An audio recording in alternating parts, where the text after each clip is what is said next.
Hi guys, this is Mr. Olinger, and this is the last chapter of the section called August.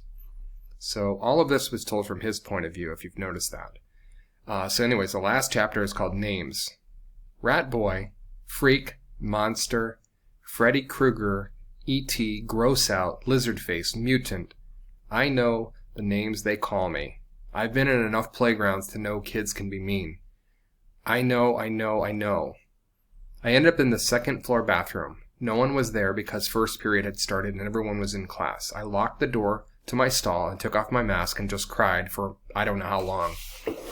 And then I went to the nurse's office and I told her I had a stomach ache, which was true because I felt like I'd been kicked in the gut. Nurse Molly called Mom and had me lie down on the sofa next to her desk. 15 minutes later, Mom was at the door. "Sweetness," she said, coming over to hug me. "Hi," I mumbled. I didn't want her to ask anything until afterward. "You have a stomach ache?" she asked, automatically putting her hand on my forehead to check for my temperature.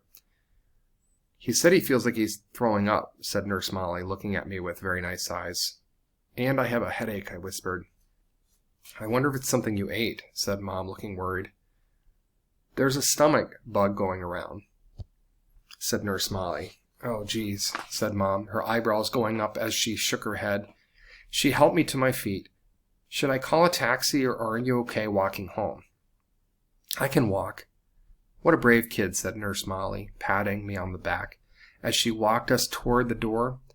"If he starts throwing up or runs the temperature, you should call the doctor." "Absolutely," said Mom, shaking Nurse Molly's hand. "Thank you so much for taking care of him." "My pleasure," answered Nurse Molly, putting her hand under my chin and tilting my face up. "You take care of yourself, okay?" I nodded and mumbled, "Thank you." Mom and I hug-walked the whole way home. I didn't tell her anything about what had happened, and later when she asked me if I felt well enough to go trick-or-treating after school, I said no.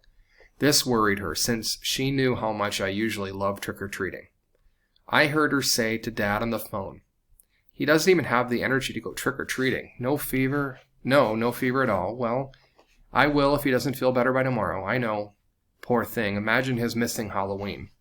I got out of school the next day too, which was Friday, so I had the whole weekend to think about everything. I was pretty sure I would never go back to school again.